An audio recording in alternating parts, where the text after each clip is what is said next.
theme of being thankful and grateful as well. Would you pray with me, please? God, we are indeed so blessed. Blessed by your love and your grace, by having Church of the Trinity to come and to worship, to know that we have friends and family, a place where we belong, and a place where we matter. So God, we are ever so grateful to know that you care enough for us to provide all that we need. So God, we pray this morning that we would open our hearts and minds to all that you have for us, that we would hear you clearly, and that we too would be like Isaiah, not afraid to say, here am I, send me. We ask your blessing upon this time, in Jesus' name. Amen. There was a young man in his late teens that was pretty much considered a nobody by his family, because he was the youngest of 8 sons. I was the youngest of my family, but not 8, only 3. So you know sometimes you get the back seat to everything. You know, you're the last to find out anything. That's the way it was in my family. So here's this guy, he's feeling a little bit like that, but he had the job of taking care of the sheep. Now, no doubt he had his own dreams of moving up the ladder in some form or fashion. But it seemed like things were always just going downhill for him. And then came that day when his father calls him in and says, son, I have something for you to do. I want you to go to the battlefield today. Now, pause for a minute. Can you think about how excited that he became that his father finally realized he was man enough to go to the battlefield? Wow. His father went on to say, now, the reason why I want you to go is so that you can take some food to your brothers and come back home as soon as you can, because you need to take care of the sheep. There goes the bubble busted, right? Poor David. His bubble is just busted. Well, why in the world would his father humiliate him like this, turning him into a little lunch boy? That must have been what it felt like. His father could have gotten a servant to deliver a lunch. Couldn't he see that he was a man now? He needed to be in the battlefield, not watching sheep, right? Well, the opportunities for us to do some things in life sometimes seem little and insignificant, and we pass them by. But now, if the father had offered a new sword to go to the battlefield, that would have been great. But a bag filled with peanut butter and jelly? No. Now, that young man had refused that simple, humbling task, we would never have the story of David and Goliath, would we? Think about it. There would be no King David. Those simple choices we choose to do because God wants it done may forever change the course of our lives. You, like David, were shaped for serving God. I had Jesse put up on here for me. God uses 5 things to shape us. There are probably many more than that, but today we're going to go with this because it fits with shape, right? First thing is our spiritual gifts, right? God uses our spiritual gifts. Our heart, our abilities, our personality, and our experiences. That spells shape. And those 5 things make you.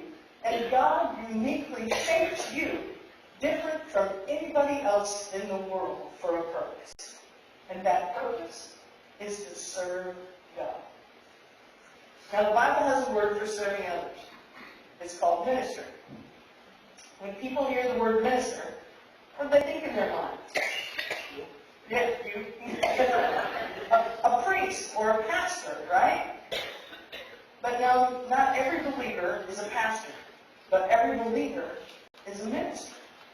Ministry simply means using my shape to help somebody else in the name of God. Anytime you use your spiritual gifts, your abilities, or your experiences to help somebody else, that's called ministry. And it makes you a minister. Turn to the person next to you and say, you're a minister.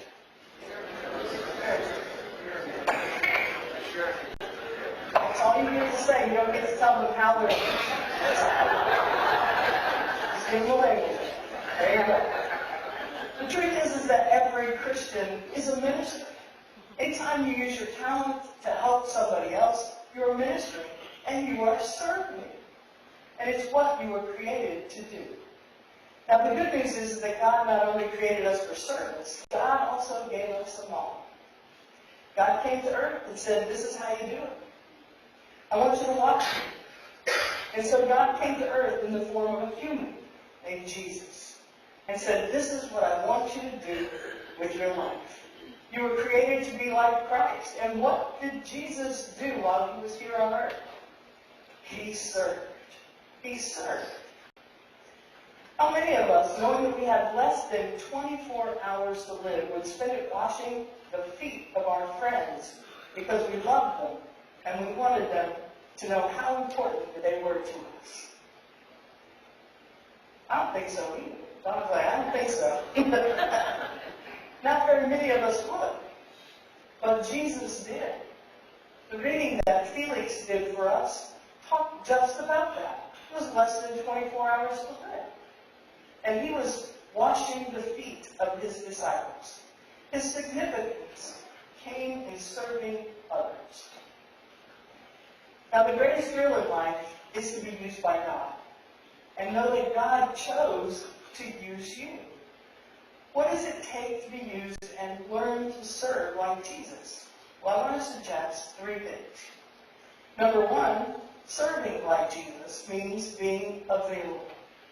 It means being available.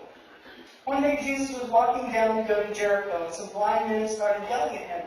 And the Bible tells us this. Two blind men shouted, Lord, have mercy on us. And Jesus stopped and called to them.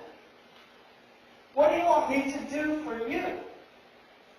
The first thing Jesus did after he heard the guys was something that we can all do. The scripture tells us Jesus stopped.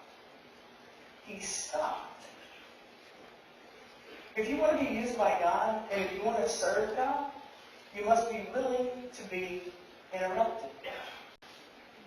That's difficult for us, isn't it, sometimes? We don't want to be interrupted. We have our own agenda, don't we? We have our things-to-do list, and we got to get it done. But ministry involves interruptions. You and I must be willing to be interrupted. Most of Jesus' ministry and most of Jesus' miracles were interruptions, if you look at it. He didn't place miracles in his appointment book. He didn't go, Tuesday, I have to stop over here and perform a miracle. That wasn't how it worked.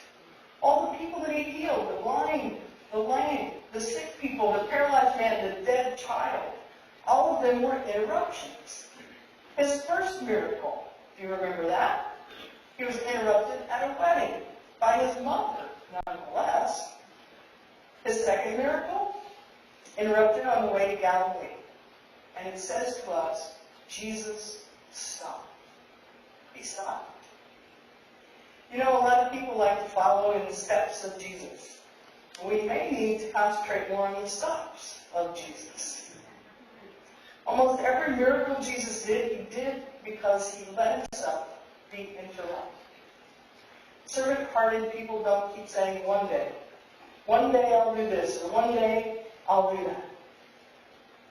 Instead, they realize that now is the time to make a difference. Right now, the moments that you're given right now. You know, we've been hearing a lot about the fires in California. And there are many people affected by that. But I want to share a little story that I saw on Facebook. It was about the Paradise Girls volleyball team.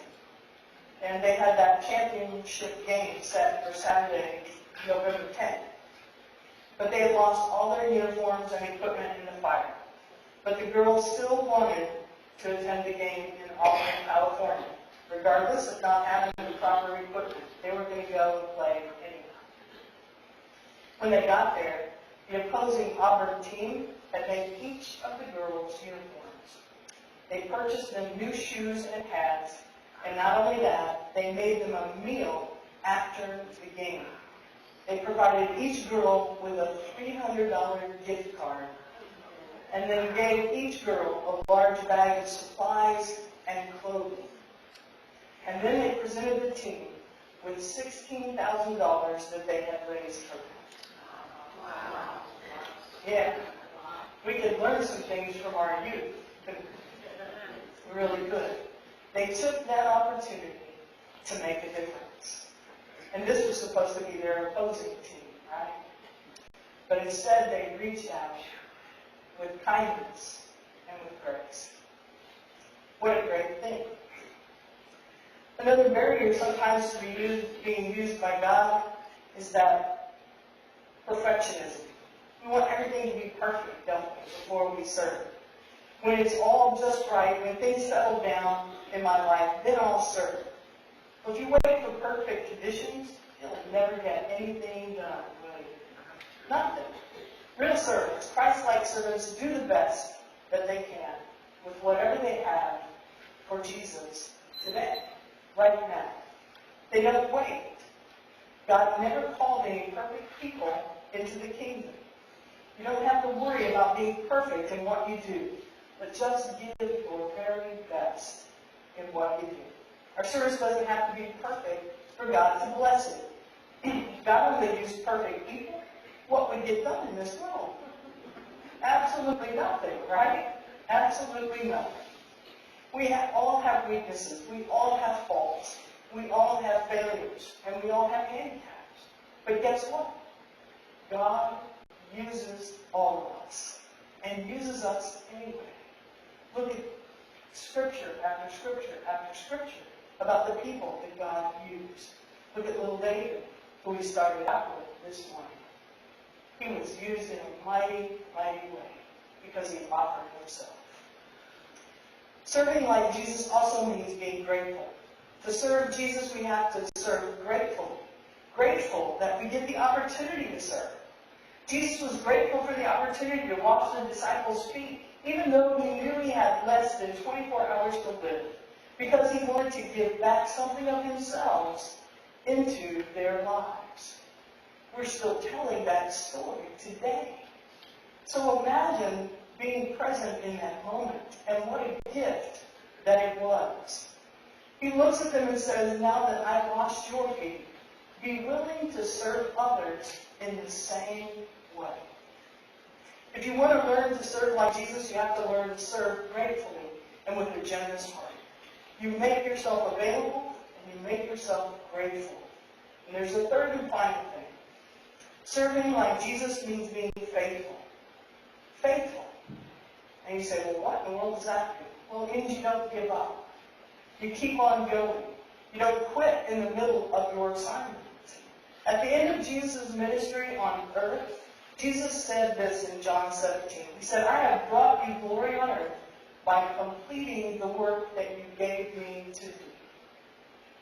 You are called to complete the work that God gave you to do. Jesus was faithful in fulfilling his service. He didn't give up or he didn't give in. He was persistent. And if you're going to be like Jesus, it means that you're going to serve as long as you're alive. And Donna read that story that God said, any day is great that I'm up above ground, right? And that means if we're up above ground, we should be serving just like Jesus. And that's what we're called to do. Now you might retire from your job someday, but you never retire from ministry. Not even preachers get to retire from ministry. Just ask Donna. She thought she was going to, but here she is. So perfect example, right? I think I'm going to get to retire soon too, but I'm be like Donna and sit and hang out a little bit here and there. There you go. But you don't retire from ministry. You never retire from service. Because God wants you to serve the rest of your life. But anytime you're serving in Jesus' name, no matter how small, it matters. It matters. The Bible tells us in 1 Corinthians, throw yourselves into the work of the Master, confident nothing you do for God is a waste of time or effort. Notice nothing. It means all things matter. Even the little stuff matters. Why? Because in God's book, there is no little service. God said, even if you give a cup of cold water in my name to a child, that counts. In God's eyes, there is no little service. It all matters. Now, if you're going to learn to be a servant of God, you must learn the difference between significance and prominence. They're not the same thing. On our bodies, if you think about it, your nose is quite prominent, isn't it? Some more than others. Not saying anything. But you know, you could lose your nose, couldn't you? And still live the rest of your life. Because while it's prominent, it's not significant. On the other hand, if I lost my heart, it's not very prominent. And you don't see it. But if I lost it, I'd be dead, wouldn't I? And a lot of people think that if something is given a lot of visibility, it's the most important. That's not true. In fact, the stuff behind the scenes is more important. God says that to us. God says the parts of your body that you don't see are more important than the parts you do see. And the same is true in the body of Christ. It all matters. You see, the fact is, with our limited perspective, we can't see how our small acts have big consequences. But they do. But they do. There's moments in your life that may have changed the course of your life. You may be able to look back on them and go and pinpoint them. Just like David. He took lunch to his brothers. He was bragging all the way, right? I have to do this, like I have a sword, I have lunch, I can keep a sheep, it smells. You know, on and on the bragging goes, right? We can laugh at that because it's true about us. I don't want to do that. I want to stay in the choir every single week. We never get a day off. You know? Oh my gosh, I have to usher, I have to put these pads out for people. Jesse's like, oh my gosh, if they make one more change in that media stuff.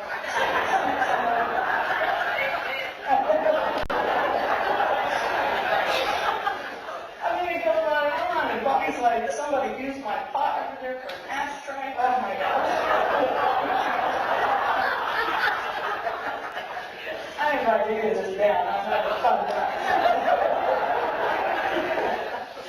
But it's true, though, for us. We act a little bit like David. But there are moments in your life that can change the course of it.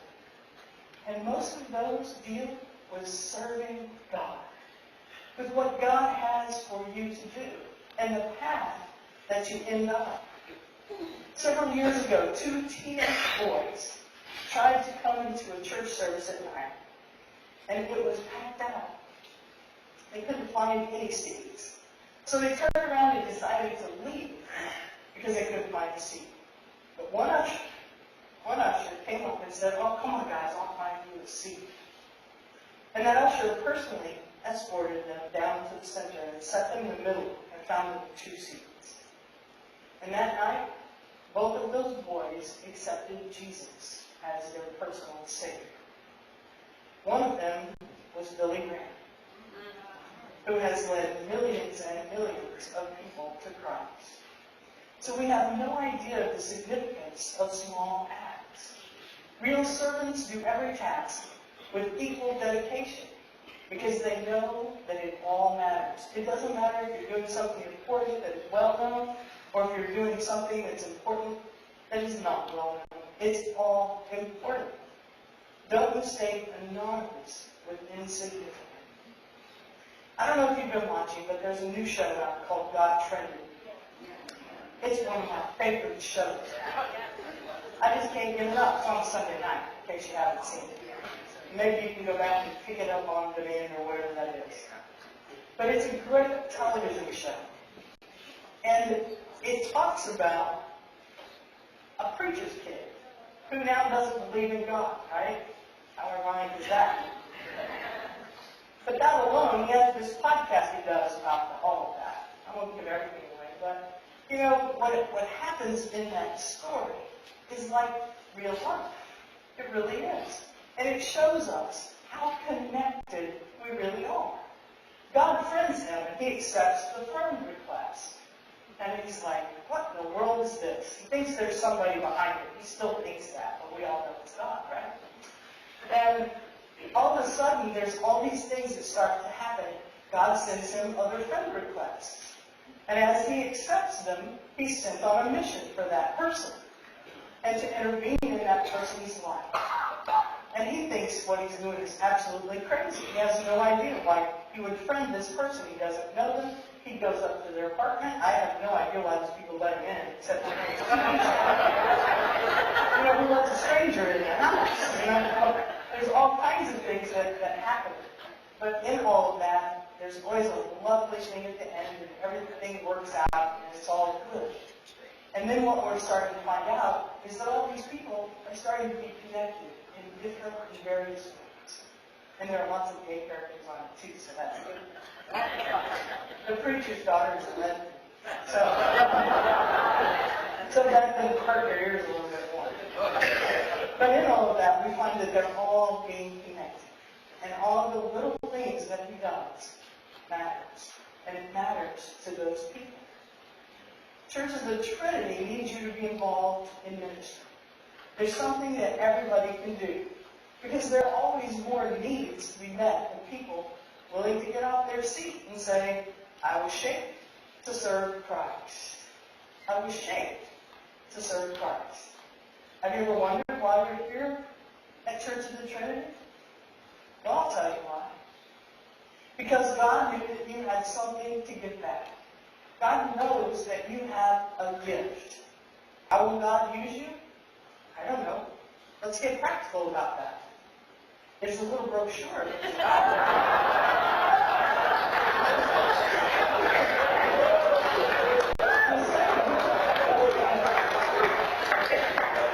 I was off for a few days, so I'm resting up. But this little brochure gives you plenty of opportunities on the back. And if you want to write one in, we'll look at that as well. But we have some new things on here, some old things, and some places where I'm sure Jack would love to have some more people to usher and to serve as lectors and communion ministers. We need all kinds of people to make all of this happen. So it's a possibility that you can find a place to plug in your shape, your spiritual gifts, your abilities, your heart, most of all, your personality, and your experiences. One day you're going to stand before God, and God's going to say, what did you do with all that I gave you? What did you do with your shape? May we strive to hear, well done, good and faithful servant. You have been faithful with a few things, and I will put you in charge of many things. Come and share in God's happiness. Amen. Amen.